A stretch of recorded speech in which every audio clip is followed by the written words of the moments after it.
Acorda, Brumadinho. Acorda, Brumadinho. Acorda, Brumadinho. Acorda, Brasil. Bem-vindas, bem-vindos a mais um Acorda, Brumadinho. Hoje, 1º de julho de 2021. Chegamos na metade do ano. Foi rápido, né? Foi difícil. A gente aprendeu alguma coisa com isso? Tomara que sim. Eu acredito que sim. Eu sou um otimista. Eu acho que nós vamos sair dessa, nós, sociedade de Brumadinho, nós, sociedade de Minas Gerais, nós, sociedade do Brasil, nós, sociedade mundial, vamos sair dessa pandemia melhores. Não foi só o vírus, o nosso inimigo invisível, que criou diversas cepas, novas formas, né, nos invadiu e nos colocou numa situação defensiva. Irromperam diversas mazelas que estavam escondidas, né? Doenças subcutâneas. Exemplo disso é o nosso desgoverno, né?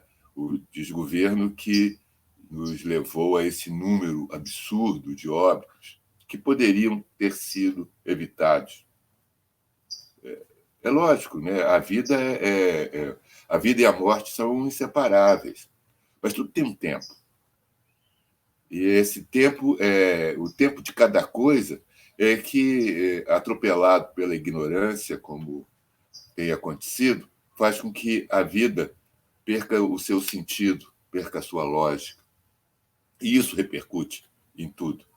Repercute nas relações entre os homens e as mulheres, entre os homens e as crianças, as mulheres e as crianças, os homens, mulheres, crianças, trans, enfim, todas as pessoas com a natureza.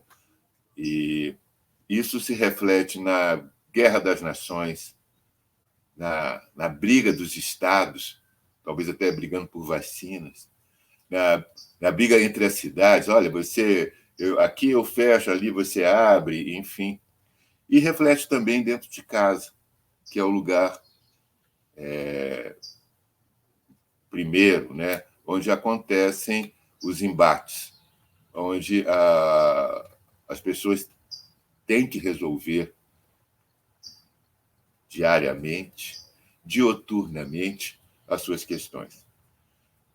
Se a questão da violência doméstica e da violência infanto-juvenil já era um dado, representava um dado, uma estatística alarmante no Brasil, o que será que aconteceu nesse período pandêmico? E principalmente nós, que antes da pandemia, Brumadinho, né, foi atingido pelo rompimento da barragem do Córrego do Feijão. Para conversar sobre isso, nós vamos receber hoje aqui uma série de 4 mulheres muito empenhadas em olhar, em suportar, em ajudar e, de uma certa maneira, fiscalizar essa situação, buscando saídas, buscando alternativas mais civilizadas, vamos dizer assim, para que o nosso núcleo inicial, a nossa família, a coisa mais próxima de nós, também possa encontrar formas menos violentas de convivência. Para começar essa conversa, eu vou chamar aqui a minha amiga Marlene Caetano, que é uma assistente social com larga experiência no trabalho diário, né? Seja nos atendimentos hospitalares, seja nas secretarias, em secretarias de municípios da região metropolitana. E aí a gente insiste nessa ideia sempre de que a rádio Guará fala para a região metropolitana de Belo Horizonte. Enfim, e ela vai falar para nós um pouco de o que é isso, qual que é como é que se desenha essa situação da violência infanto-juvenil. Eu vou achar aqui, Marlene, cadê você? Ei, Marlene, bem-vinda ao Acorda Brumadinho, bom dia. Pera, Marlene, olha só, você vai precisar ligar o seu microfone. Aí, você estava tomando um cafezinho, né? Tomando um cafezinho, nada melhor do que começar o dia tomando um cafezinho, não? Então, Isso. bom dia, Brumadinho. Acorda, Brumadinho. E Acorda, mais do que nunca, acorda, Brasil. Não? Bacana, Marlene. Muito obrigado por você estar aqui ajudando a gente a dar eco para esse Acorda, Brasil, Acorda, Brumadinho. E a gente tem uma satisfação muito grande de poder compartilhar essa manhã com você. E gostaria que você iniciasse a nossa conversa falando um pouco do que é esse panorama, vamos dizer assim, da violência infanto-juvenil. Por que isso existe? Uhum. Pois é.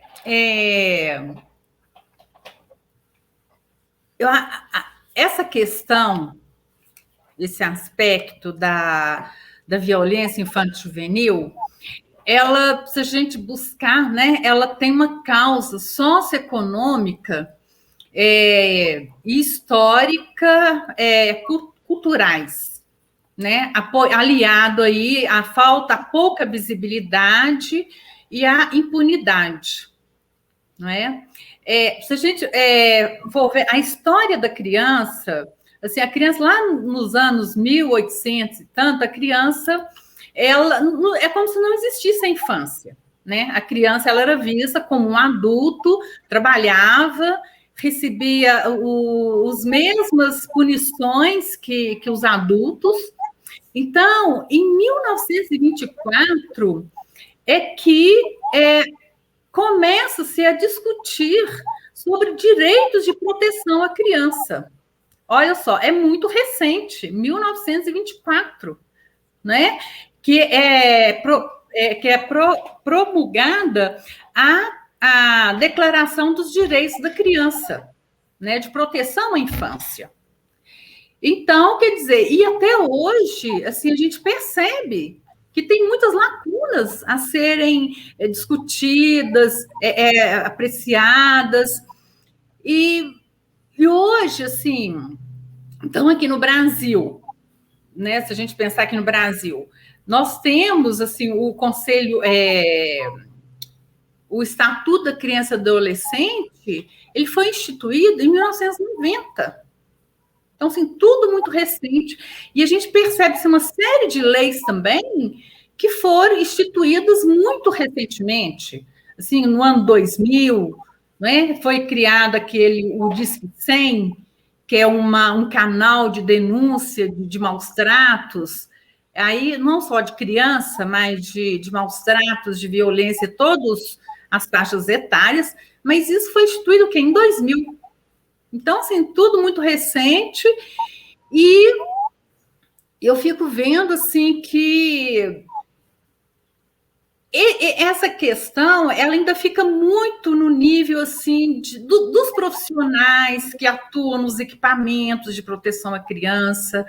Eu vejo, assim, que no nível nacional, até no universal, tem muito pouco iniciativas nesse sentido, né? E eu fico vendo, por exemplo, hoje eu estava pensando, quando eu estava me preparando para esse nosso encontro, que a gente está vivendo aí a pandemia, né, da Covid, mas eu fiquei pensando, a questão da violência infanto-juvenil já vem sendo uma pandemia há muitos anos, né? Nós temos dados, assim, alarmantes. por exemplo, o suicídio, ele é a terceira causa morte de adolescentes e vítimas, adolescentes e jovens de 15 a 24 anos, né? A terceira causa, o suicídio. Então, por que essas crianças, esses adolescentes, por que esses jovens estão buscando esse recurso para estar resolvendo suas vidas? Não é? Então, assim, a gente tem um histórico, assim, que no Brasil, um dado recente, que a cada 1 hora no Brasil, 3 meninas abaixo de 13 anos de idade são estupradas. Então, assim, eu fico pensando, assim, como a gente tem que buscar mecanismos para resolver essa situação, né? Nossas crianças, nossos adolescentes não podem continuar passando por tanto sofrimento, né? Você falando assim, eu estava na introdução do nosso encontro aqui, eu citei isso. No caso nosso de Brumadinho, nós temos a pandemia, e se acrescenta que nós já vimos de 1 ano do rompimento da barragem do Córrego do Feijão, né? E que alguns desses índices, inclusive a questão do autoextermínio e outros, esses índices aumentaram, né, nesse período. Uhum. Pois é, então, assim, para a gente, porque considerando que esse fenômeno da violência infanto-juvenil, ela precisa ser trabalhada e ter uma intervenção multiprofissional, né, multidisciplinar, eu vou convidar aqui, e que envolve a intervenção de vários equipamentos, eu vou convidar, para continuar essa nossa conversa, a Maria Gabriela, que é a coordenadora do CREAS, né? O CREAS é o Centro de Referência Especializado da Assistência Social, e a Eliara também, que trabalha, né, que é técnica nesse equipamento, as duas são assistentes sociais, e vou convidar também a Mara Margarida, que é a conselheira tutelar de Brumadinho, uma instituição, um equipamento assim super importante nessa abordagem, na atuação da violência infanto-juvenil. Bem-vindas, então, Mara Margarida, Maria Gabriela e Mara Gabriela, né? Maria Gabriela. Maria Gabriela e Eliara. Nós estamos conversando sobre juventude, mas aqui é um velhinho, né, que tem que olhar mais de perto, ver se está enxergando. Muito obrigado por vocês terem esse espaço na agenda de vocês para conversar conosco sobre esse assunto tão importante, tão relevante. Obrigada pelo convite, né? Eu acho de suma importância a gente estar falando da nossa realidade de Brumadinho, até porque as pessoas, né, não conhecem o serviço do CREAS, que é um serviço novo, né? Ele foi implementado em Brumadinho em 2013, então é uma coisa muito nova. As pessoas estão mais acostumadas com a proteção básica, né, que é o CRAS. O CREAS é muito novo e a gente lida com situações, assim, que nos assustam um pouco, né? Eu sou brumadiense, nascida e criada aqui, minha família toda é daqui, né, de Brumadinho, e eu posso falar, assim, que Brumadinho não é mais a mesma coisa que alguns anos atrás, onde a gente podia deixar os filhos brincar na rua, né? Onde a gente dormia com as portas abertas, com as janelas abertas. Hoje a gente já não tem mais isso, né? Devido a tanta violência que está. Uma coisa que eu achei que nunca ia acontecer em Brumadinho, vem acontecendo. E isso nos assusta muito, né? Pelo número de... Eu vou explanar, se eu estiver saindo um pouco fora, vocês me desculpem, mas acho que é uma oportunidade até para a gente falar do nosso serviço, né? Atualmente, hoje, nós estamos com 296 famílias em acompanhamento. Isso é um número muito grande para uma cidade pequena, né? Que já não é tão pequena mais também. Hoje nós estamos com 41 mil habitantes. Mas e esse número ele vem aumentando muito. Diversos tipos de violações. Deixa eu te perguntar, vocês identificam um motivo especial desse aumento? Assim, já é possível perceber o que altera as nossas relações que faz com que esse aumento seja tão exponencial? Esse aumento de violações que tem na população, ele aumentou pós-Vale, né, pós-tragédia, e agora com o corona também, né, devido à pandemia, todo mundo em casa, as crianças, os adolescentes não têm, né, não têm a escola, não tem o projeto que eles frequentavam, então isso também aumentou muito, sabe? Principalmente a questão eu vou falar aqui que a questão de abuso sexual, a Mara que está aí não me deixa mentir, que a gente trabalha muito junto, né? O Conselho Tutelar, ele apura, né? Ele vê essa situação e direciona para o CREAS acompanhar a família. Então, a gente trabalha muito junto, graças a Deus é uma parceria que vem dando muito certo, né? Com o Conselho atual, vem dando muito certo, e aumentou muito as violações de abuso sexual. Deixa eu te fazer um corte, depois você pode voltar nesse lugar onde você está, porque eu queria perguntar para a Mara, é uma coisa que é recorrente aqui, nós estamos discutindo sobre muitos conselhos aqui no programa, e duas coisas que a gente consegue já identificar. Uma é um certo temor, vamos dizer, entre aspas, de alguma parte da população sobre os conselhos, como se os conselhos não fossem um lugar acessível. E há também, eu estou falando dos conselhos de uma forma geral, de todos os conselhos de participação popular. E há também uma questão de discutir a ineficiência de alguns conselhos, principalmente por eles estarem só atrelados a uma política do executivo e não ouvirem muito a população. Aí eu pergunto a Mara, assim, como é que funciona especificamente esse conselho? Ele tem uma ação ativa, quer dizer, ele vai atrás, ou ele só funciona quando ele é demandado? E como é que as pessoas fazem com isso? Como é que a população acessa? Bom dia para todos. Eu posso fazer uma introduçãozinha a respeito do Conselho? Você me permite? Por favor. Está me ouvindo? Estou te ouvindo, sim, por favor. O Conselho Tutelar é um órgão escolhido pela sociedade para dar proteção e zelar pelos direitos das crianças e adolescentes, né, direitos violados, e o cuidado com a criança em risco.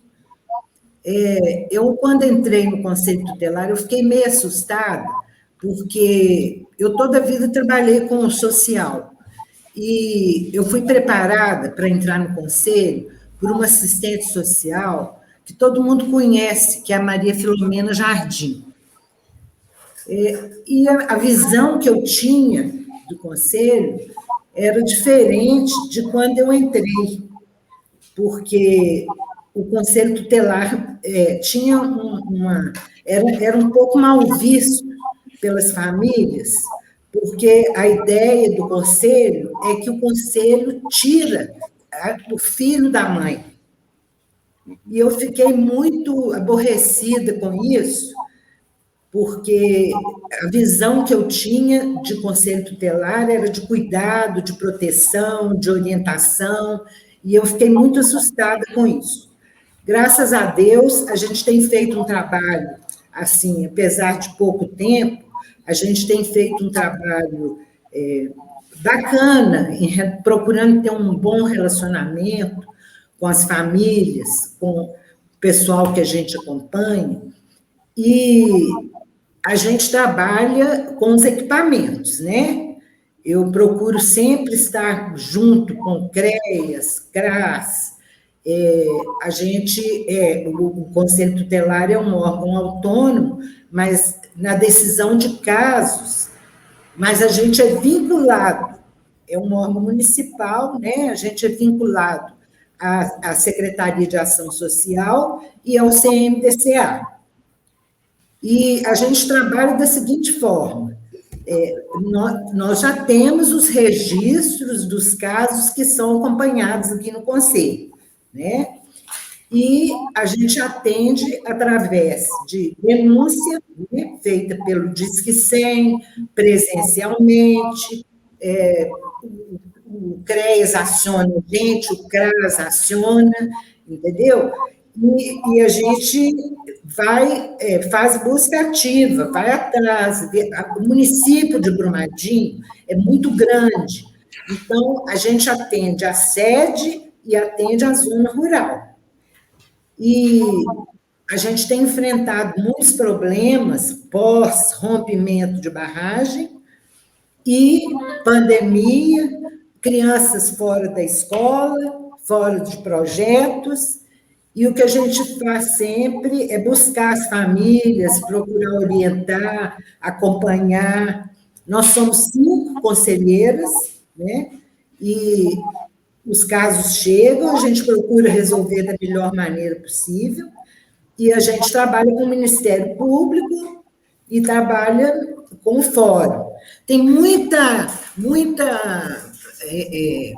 engano a respeito, por exemplo, a gente é muito procurado por causa de guarda de filho. O Conselho Tutelar não dá guarda para ninguém. Quem dá a guarda é o juiz. Entendeu? Então, a gente orienta, a gente, às vezes, tem que tirar a criança do risco e dar a alguém um termo de responsabilidade e vai acompanhando até ver como que fica a solução desse caso. A gente tem muito dependente químico, sabe? E dependente químico com filho, que a gente acompanha, entendeu? E com essa pandemia, as coisas complicaram muito, e pós-rompimento também, porque a população de Brumadinho era uma antes do rompimento, pós-rompimento é uma coisa louca, né? Muita gente de fora, entendeu? E também para as técnicas do CREAS. Eu andei, né, lendo e acompanhando, né, pela mídia, que com a questão da pandemia houve uma diminuição das denúncias de violência infanto-juvenil, que houve assim uma queda assim, de 50% nas denúncias, mas que isso não quer dizer que houve uma diminuição da violência contra a criança e adolescente. E também, então, eu queria ver com vocês, se na experiência de vocês, na prática, vocês perceberam isso, porque eles atribuem a isso ao isolamento da criança, a necessidade do isolamento devido à pandemia e o fato da escola, das crianças não estarem na escola. E a escola é uma das instituições que, às vezes, mais denuncia. Por quê? Porque a criança está ali no dia a dia. Então, é o lugar onde é mais propício para a criança estar sendo observada, se está tendo uma mudança de comportamento. Então, eu achei isso, assim, uma coisa seríssima, porque, quer dizer, eles relatam que quando chega em algum local para ser atendido, quer dizer, já é no centro de saúde ou no hospital, porque a situação já chegou num nível, não é? Por exemplo, no Paraná, por exemplo, as crianças, os bebês abaixo, a única faixa etária que teve um aumento de denúncia foi nessa faixa etária de bebês abaixo de 1 ano, que foi 1.300, e em 1 ano, né, 1.300 bebês foram atendidos só no estado do Paraná com vítimas de maus trato e de violência.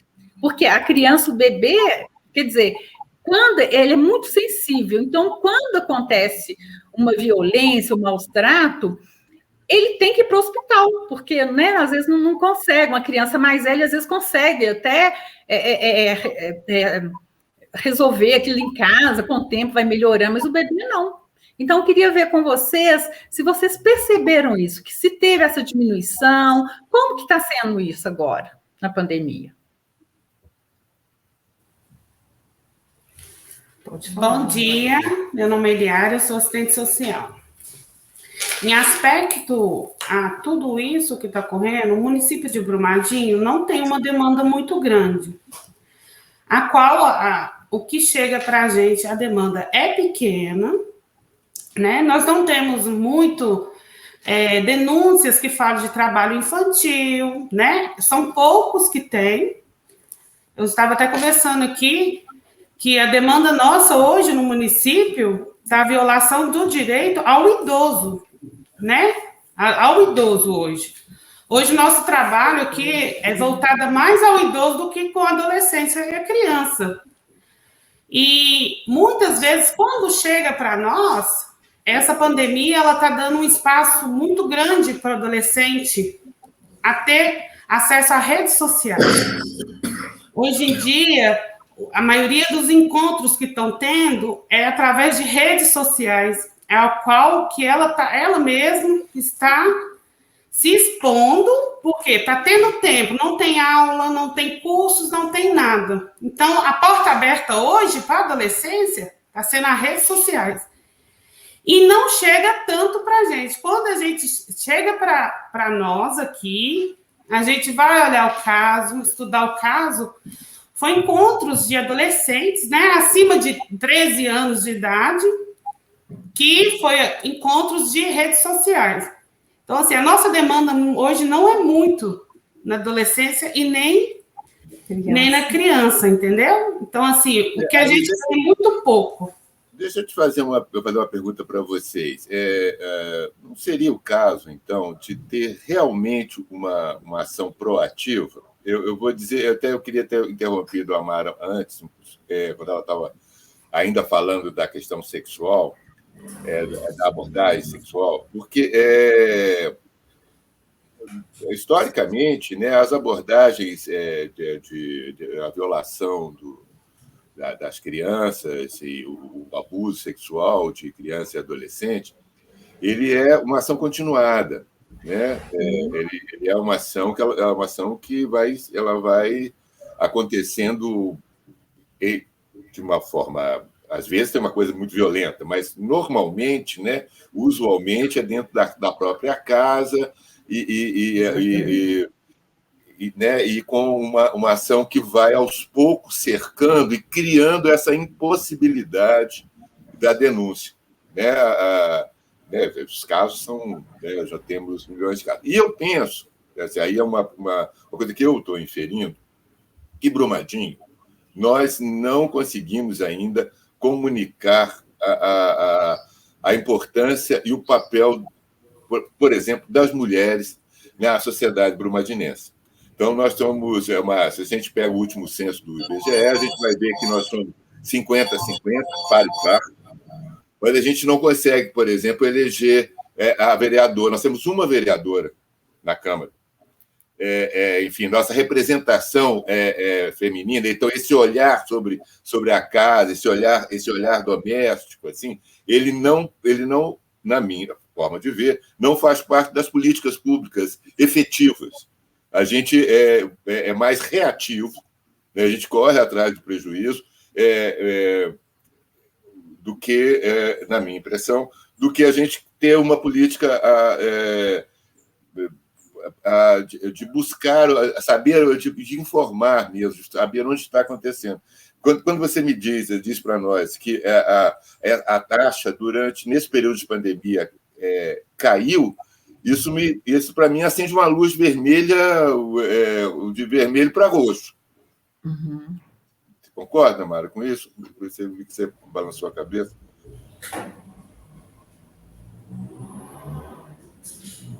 Oi? Está nos ouvindo, Mara? Estou. Está me ouvindo? Estamos te ouvindo, sim. Você pode repetir a pergunta, por favor? Porque deu uma falha aqui na internet. Eu estava falando que no conjunto, eu pensando se não seria o momento, então, da gente ter uma ação proativa, porque quando ela diz que a taxa de denúncias diminui, de casos diminui, para mim isso é um sinal de perigo. Quer dizer, na realidade, só corrobora com essa ideia de que me parece que a violência sexual doméstica ela consegue cercar, né? Ela vai encontrando caminhos, vai como uma água mesmo, vai acomodando e impede que haja denúncia. Então, talvez fosse o caso da gente ter uma ação mais proativa. Mas, assim, como que seria essa ação proativa, por exemplo? Como que você pensa nessa ação proativa aqui para nós, no município de Brumadinho? Eu não sei se você ouviu o que eu disse antes, mas eu estava. Um dos índices que me impressiona é o fato de nós termos de termos 50% de mulheres, 50% de homens no nosso levantamento do IBGE, ser uma sociedade par e par, assim, né, do homens e mulheres, e nós não termos essa representação feminina. É lógico que isso é uma coisa nacional, uma coisa mundial, mas na proporção que temos em Brumadinho, eu acho muito díspare. Por exemplo, nós temos uma vereadora. Nós temos, então, nós não temos políticas. Eu acho que e aí eu entendo que as mulheres, o olhar feminino, ele é muito importante para direcionar essa política pública, assim, porque não só pela questão do assédio, do acesso, mas pelo conhecimento que vocês trazem da família, enfim, desse núcleo inicial, né? Então, quando ela fala isso, que nós temos uma baixa taxa nesse momento de denúncias, aí eu fico assim, poxa, mas então o que a gente pode fazer? A gente tem que criar campanhas que valorize, essa campanha tem que tocar de que forma? Ainda pegando o que ela diz hoje, se as redes sociais são a forma mais presente na comunicação entre os jovens, nós temos que entrar com uma coisa pesada, no sentido de massiva, para trazer esses jovens. Não sei, eu acho que vocês que estão aí na ponta, vocês podem talvez nos ajudar a identificar coisas que até a sociedade possa propor mesmo, né? O que a gente pode propor de campanha, por exemplo. Então, qual que é o foco? Por exemplo, eu vou pegar até um pouco com a Marlene, que trabalhou também em hospitais, por exemplo. Muitas vezes o hospital também é uma porta de entrada, porque a vítima da violência chega no hospital, ela não vai contar o que aconteceu, né? Ela já chega muitas vezes com um discurso, com uma história que foi combinada junto para que a gente não identifique o abusador, para que não seja identificada a circunstância. Então, tem toda uma preparação, então, da assistente social que está no hospital, que está na ponta, que está na UPA, para perceber, né, e fazer essa leitura. Não sei, eu estou colocando algumas... Então, quando a Iliara falou que hoje os jovens e as crianças às vezes estão acessando muito a rede social, eu vejo isso com uma preocupação, inclusive, a mais. Porque a gente sabe que tem a exploração comercial, né, de criança e adolescente para fins de exploração sexual. Então, quer dizer, a criança e o adolescente estão estando mais tendo acesso à rede social, e com isso, eu acho que pais muito ocupados dentro de casa também, às vezes acaba até deixando, né, as crianças e adolescentes mais conectados à rede social. Então, isso quer dizer, já é uma porta a mais para as crianças estão sendo aliciadas, para a pornografia infantil, né, que são aspectos que estão dentro dos tipos de violência, de violência infantil juvenil, né? E quando você cita a questão do hospital, quer dizer, quando a vítima, a pessoa em situação de violência chega no hospital, é que a situação já está muito crítica. Então, assim, eu acho interessante a gente falar um pouco como que a rede está organizada para o atendimento e proteção da criança e adolescente em situação de violência. Né? Então, qual são as portas de entrada? Tá? Então, ou quando são casos crônicos, né? Quer dizer, casos que já vem sendo repetindo, que vem longo. Gente, tem crianças que passam por abuso 6, 10 anos, né? Então, quer dizer, esses casos às vezes chegam no centro de saúde, ou a escola, ou o vizinho, a comunidade.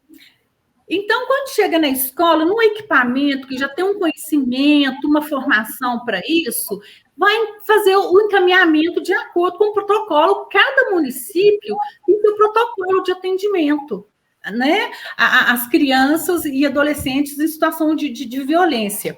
Então, quer dizer, quando eu trabalhava no centro de saúde, se chegava um caso, e o profissional de saúde, gente, eles são muito preparados.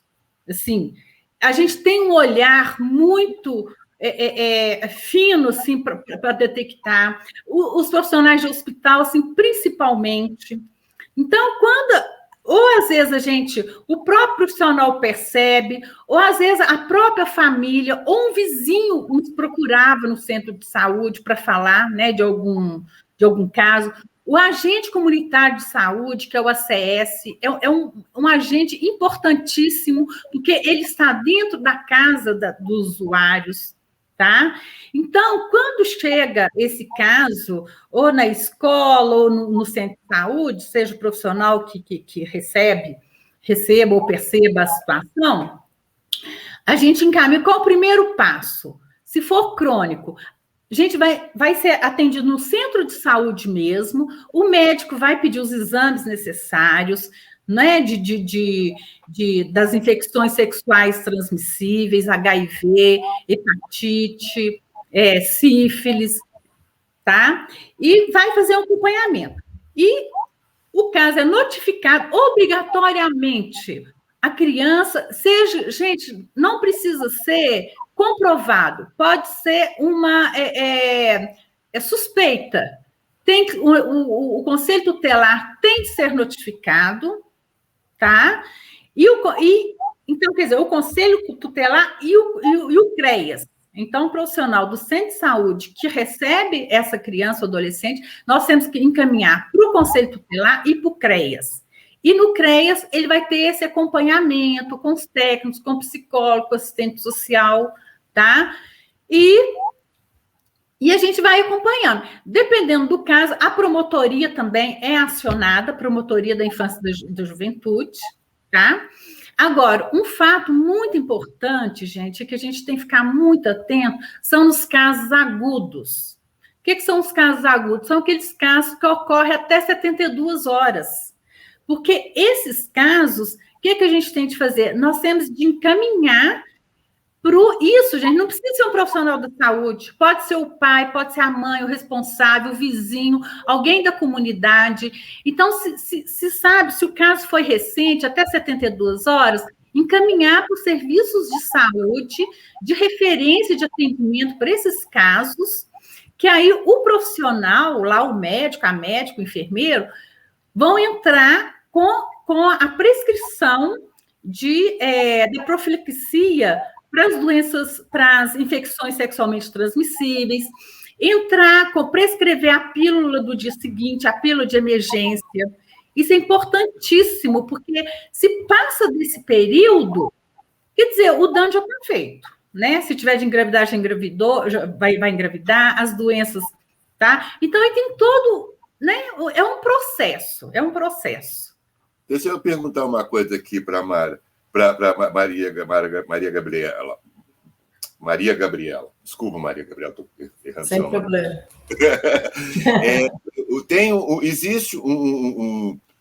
Existe algum espaço, isso é uma curiosidade mesmo, algum espaço físico, alguma estrutura que possa acolher uma vítima de violência sexual que não deva voltar para a sua casa?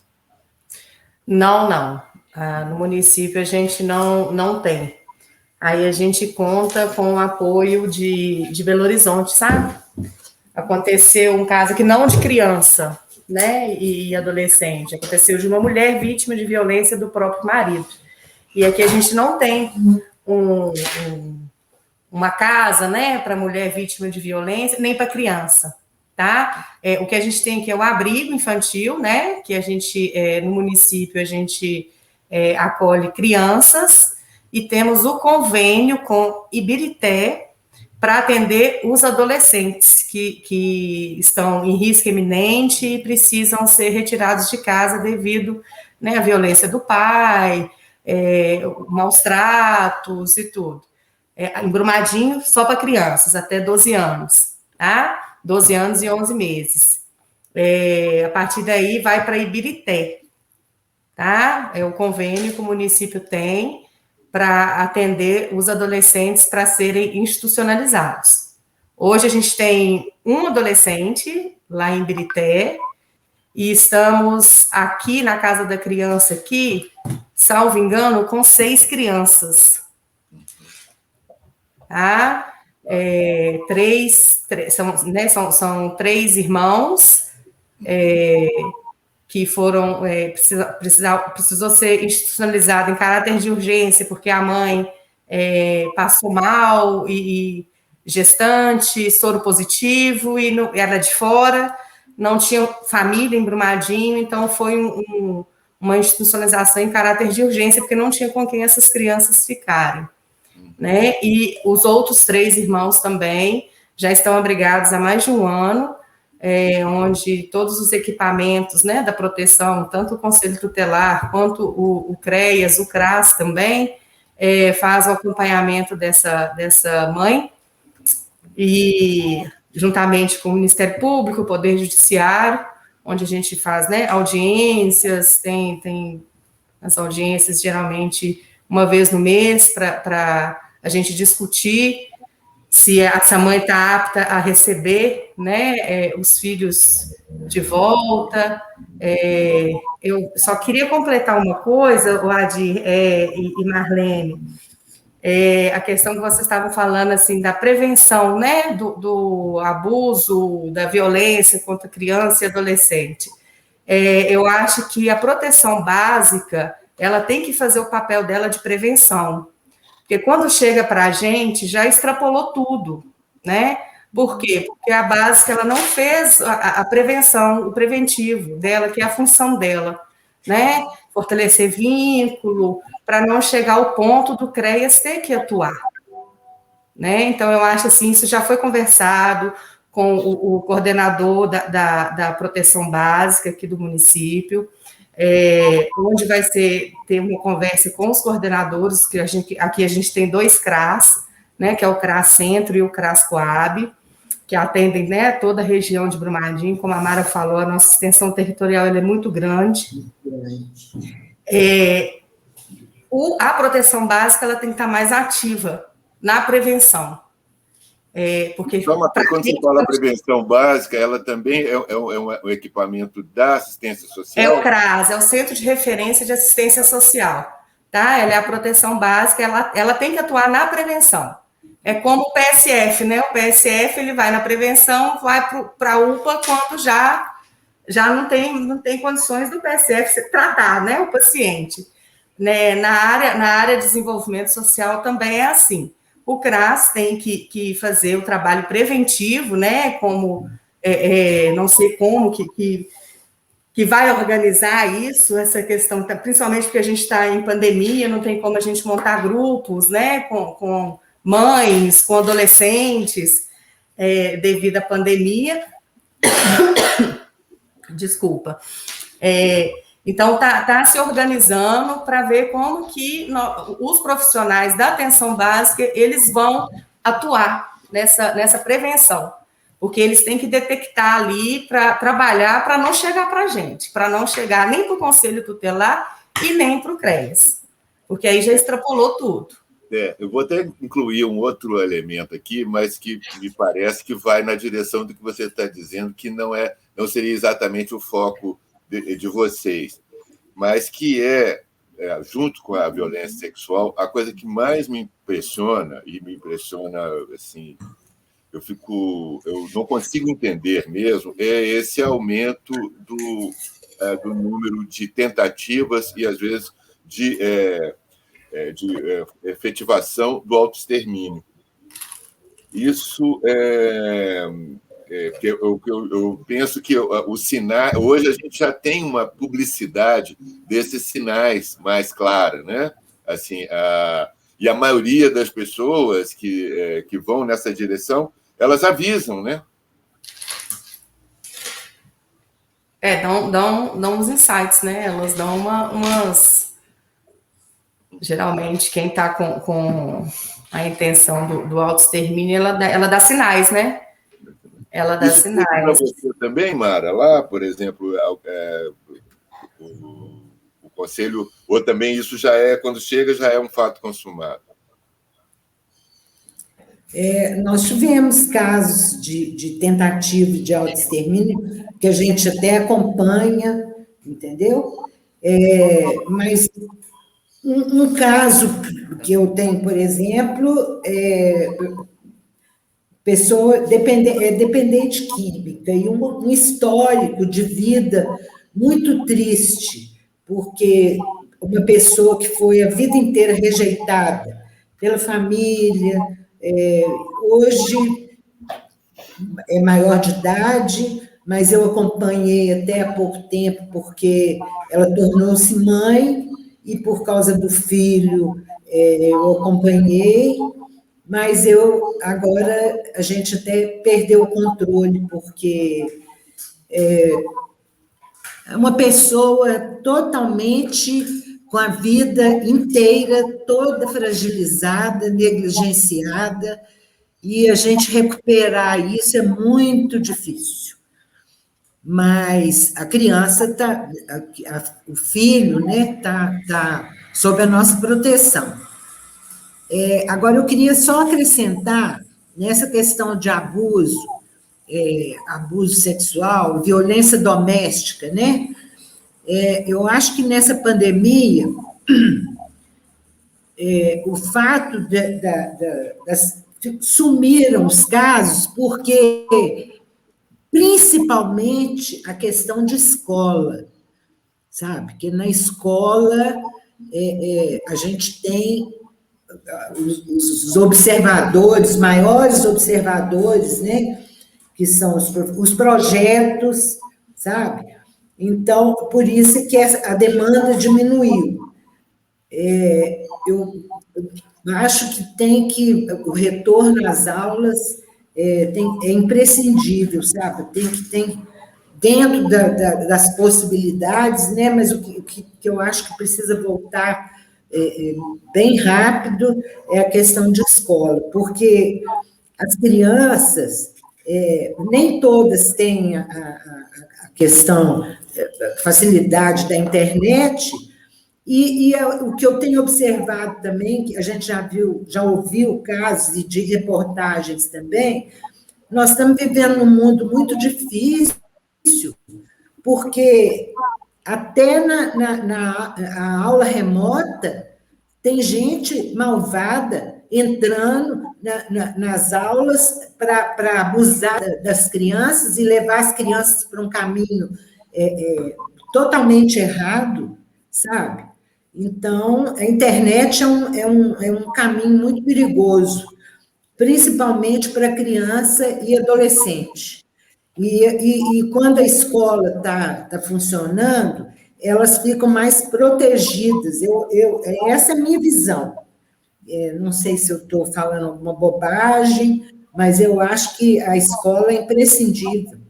A escola e, no nosso caso aqui, os projetos, né, que a gente tem, que as crianças contraturno da escola, porque as crianças e adolescentes, eles estão ociosos, e os pais não dão muito conta dessa questão de aula remota, então vai ficando assim, ó, sabe, a lavonter.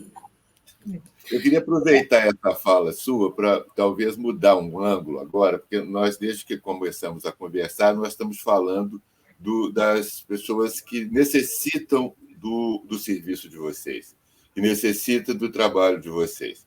Aí eu fico pensando assim, vou pedir para a Eliara falar, porque a Eliara acho que falou mesmo, mas a pergunta é aberta para vocês todas. O que faz uma pessoa, assim, além dela se dedicar, né, a aprender tecnicamente, desenvolver essa empatia e ser uma assistente social?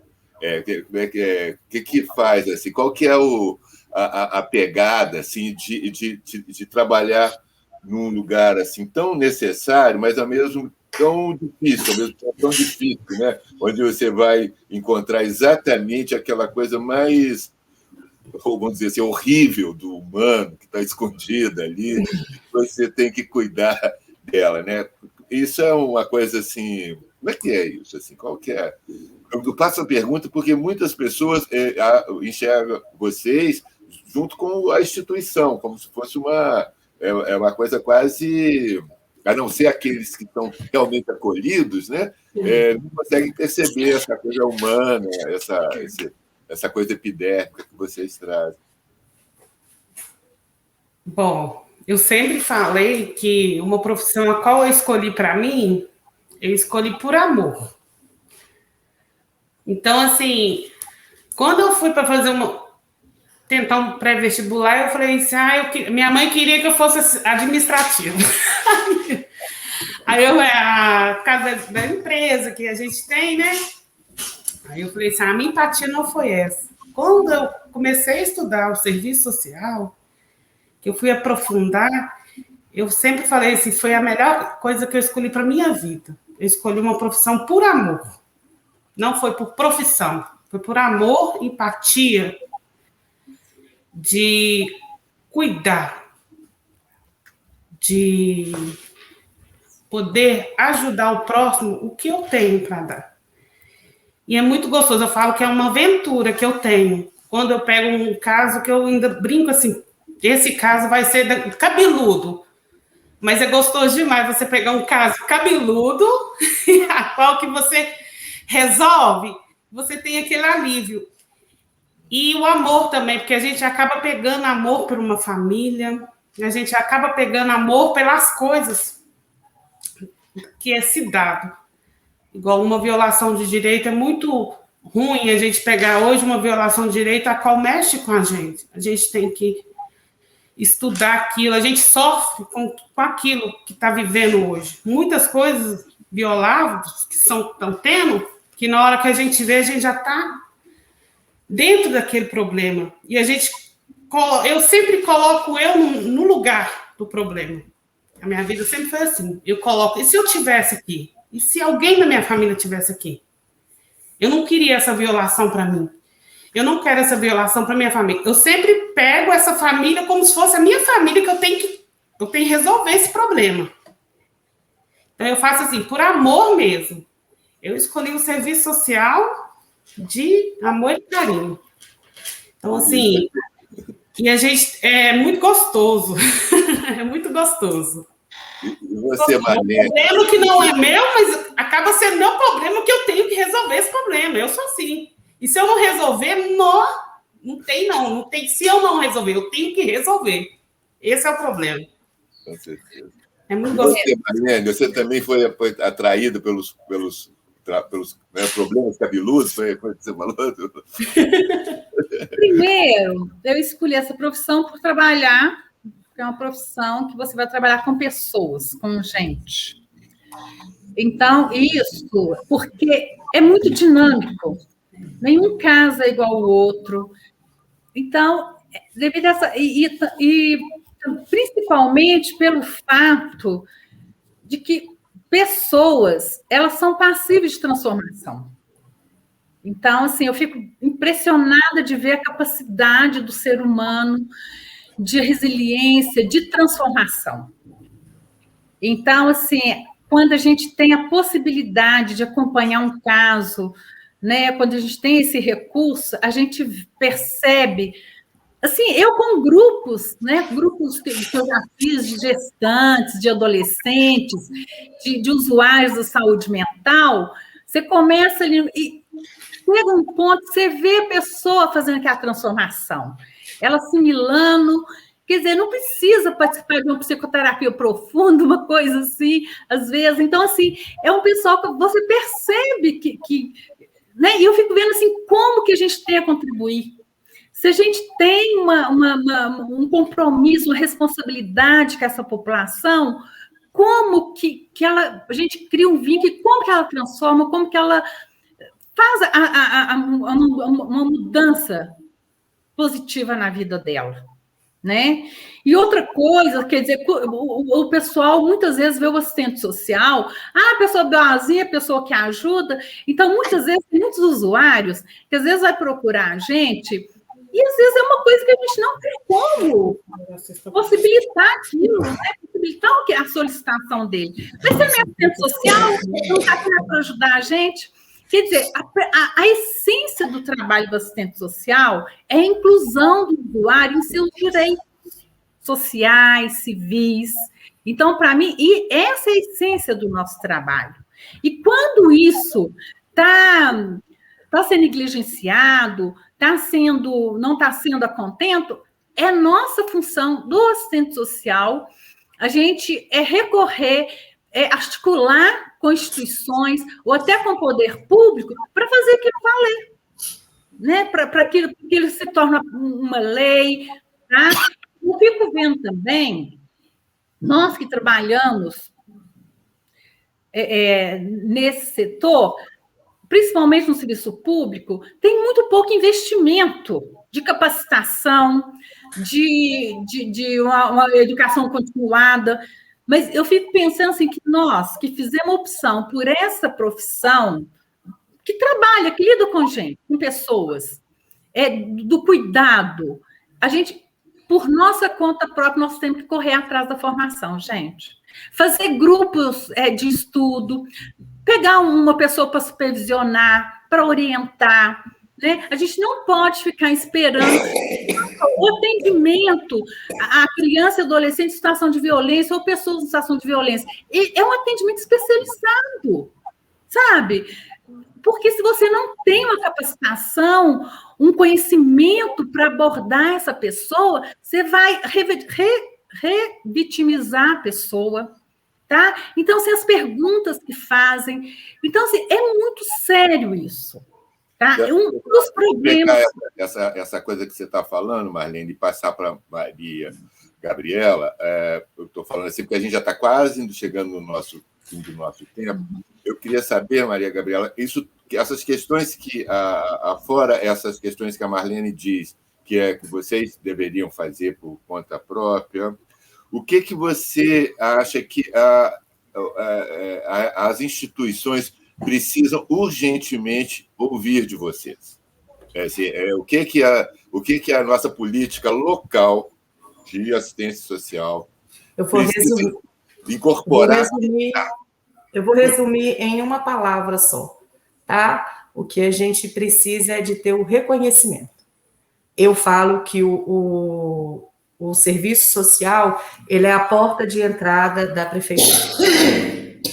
Só de reconhecer quando os outros secretários, prefeito, reconhecerem o profissional de serviço social, já é um ganho, porque falta isso ainda, sabe? Um pouco de respeito com nós profissionais. A nossa secretária, a Cristiane, eu já tive o prazer de trabalhar com ela em outra gestão. Eu já peguei outros secretários também, porque eu sou efetiva. É uma secretária que ela te dá total autonomia e ela te respeita como profissional. E isso, para a gente, é muito importante. Você ter autonomia para trabalhar, você ter o respeito da sua chefia imediata, isso é muito importante. E eu levo isso para a minha equipe, sabe? A minha equipe aqui, hoje eu tenho 8 técnicos, né? Onde todos sabem de todos os casos, onde eu faço reunião toda segunda-feira para discussão de casos, onde eu dou total autonomia para a minha equipe, para resolver os problemas. Eu entro quando eu tenho que entrar na minha função, né, de intervenções, quando o técnico não está dando conta, aí eu entro para dar um suporte, para dar um apoio, né, mas o respeito, tá, Adir e Marlene, eu acho que isso é o essencial que a gente precisa, o respeito como profissional. Que bacana. Você só, por favor, seja a portadora do convite, eu já fiz por e-mail, mas eu quero muito que a secretária Cristiane ela venha aqui no Aula Brumadinho, porque ela já foi citada muitas vezes, então a gente tem assunto para conversar e eu acho que... Ela é muito receptiva, pode deixar que eu vou transmitir o recado. Depois, se você quiser me passar o seu contato, eu passo para ela, Marlene me passa seu contato, eu passo para ela, e vocês conversam. Ela é muito receptiva, muito aberta, gosta de falar da secretaria, gosta de falar né, dos serviços que a secretaria presta. Então, eu tenho certeza que ela vai aceitar e vai adorar o convite. Que ótimo, porque esse é um tema que dá muito ibope aqui na rádio, então a gente quer continuar falando. Agradeço, né, pelo convite, a Marlene, uma amiga minha, uma amiga nossa em comum, que deu o meu nome para ela, Raquel Gervasi, que é assistente social da saúde, ela trabalha na UPA. Eu acho foi um espaço muito bom para a gente falar um pouco do nosso serviço, né, do que é o CREAS, como é que funciona. Gostei muito de ter participado, tá? Agradeço, Marlene, pelo convite, Adir, pelo convite. Estamos aqui à disposição, tá? Para a população, para vocês. Quem tiver alguma dúvida, pode vir até o CREAS, a gente conversa, a gente atende, tá? A gente tem uma equipe muito preparada, são profissionais muito capacitados que eu tenho, graças a Deus. E a gente está aí com as portas abertas para poder atender toda a população. Muito obrigado. E aí, Marlene não, Mara, eu queria que você, antes da Marlene, a Mara falasse, porque, junto com essa questão da assistência social, como eu falei no início, o tema recorrente aqui são os conselhos. E esse conselho, o conselho que você representa, é um dos mais importantes por isso, pela escuta que ele faz de coisas agudas da nossa sociedade. Então, eu queria que você falasse como é que a gente acha, o que a gente pode ajudar, o que a sociedade, nós como sociedade, podemos ajudar para fortalecer alguma etapa do Conselho que não esteja funcionando, que precisa de maior divulgação. Olha, eu falo que Brumadinho, nesse aspecto, é um lugar privilegiado. A gente, do Conselho Tutelar, é vinculado à Secretaria de Ação Social e nós temos inteiro apoio através da secretária Cristiane, que é uma pessoa aberta para todas as nossas necessidades. Aqui eu tenho conversado com vários conselhos por causa desse vínculo que a gente tem que ter. Então, aqui para a gente não falta nada, sabe? Nós funcionamos aqui na Rua Governador Valadares, que é a Rua do Fórum, no número 208, temos toda a condição para o trabalho, sabe? E a gente tem condição de fazer um bom trabalho, porque a gente tem condição para trabalhar, entendeu? Tem o respeito da secretaria, dos equipamentos. A gente trabalha, tem uma harmonia muito boa com todos os equipamentos, entendeu?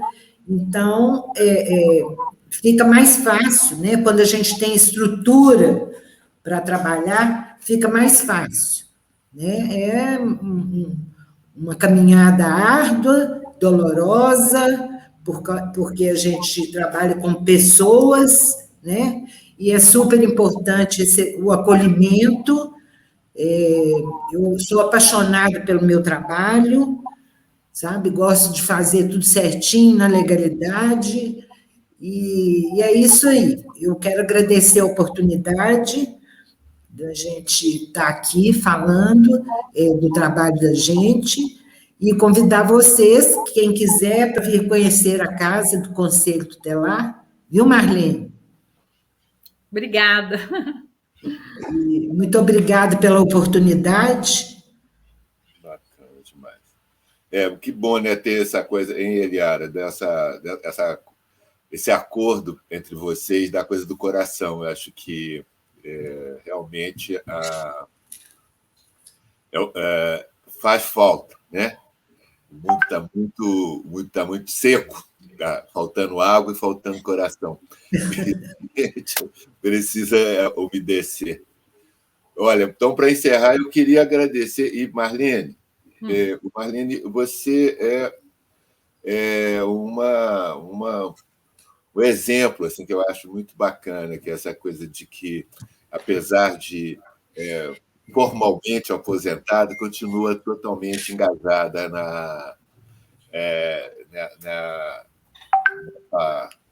eu não sei se a gente pode chamar de luta, porque toda vez que a gente usa a expressão luta, parece que a gente está aumentando a dificuldade e tirando essa qualidade que é a da construção, né? Acho que a linguagem é muito importante. Às vezes a gente precisa mudar um pouco porque a gente fica no sofrimento, a gente fica na luta, mas tem muito ganho também, né? Eu acho, não só o ganho, por exemplo, o ganho de estar aqui com vocês. Eu prefiro usar a palavra desafios, né? Porque quando você usa a palavra desafio, sempre há a possibilidade de você desafiar e conquistar, né? E como se diz, uma vez assistente social, eternamente assistente social, né? O olhar se não desvincula, né? E assim, eu já estou, né? Estou aposentado, mas estou louca para essa pandemia acabar, para eu participar de um movimento social, participar de alguma coisa, né, de uma forma que tenha um enfoque mais educativo, não essa coisa da filantropia, né, nesse momento a filantropia está sendo necessária, porque a gente passando fome, passando mil necessidades, mas eu tenho muito esse desejo de continuar trabalhando num movimento social com enfoque pedagógico, assim, voltado para a educação, né, porque tem que formar essas pessoas, né, para a gente sair desse lugar que a gente está, né? Eu só gostaria de pontuar uma questão aqui, né, o Margarida, se você me permite, a questão do Conselho Tutelar, gente, é importante a gente pontuar que pode ser feita, inclusive, denúncia anônima. A pessoa pode ligar para o Conselho Tutelar ou para o Disque 100 e não precisa se identificar, porque as pessoas têm muito medo de se comprometer. Então, assim, podem ligar, dar os dados e não precisa se identificar, tá? E eu gostaria de agradecer muito, tá, por essa nossa conversa, assim, foi bom, porque eu estou aposentada, já vou fazer 2 anos, então, assim, me remeteu um pouquinho ao meu fazer, né, de 35 anos. Muito obrigada a Mara, a Maria Gabriela e a Eliara por ter aceitado, né, o convite que eu as fiz por solicitação do Adir, tá? Foi muito bom, muito obrigada.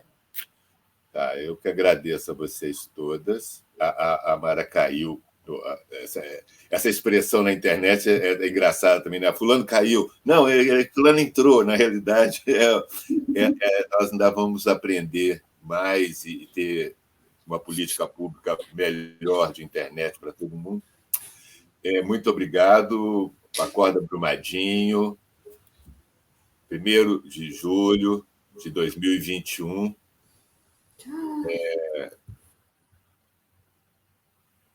A gente se vê. Você que chegou agora, por favor, se inscreva no canal. Dê um like. Like é o cinema, assim, olha.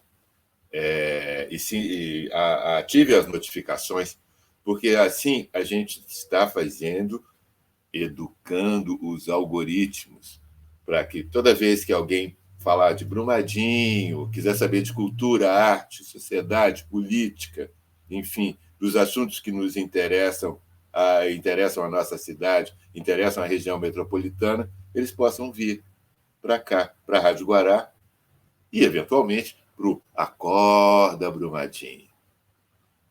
Um bom final de semana para todo mundo.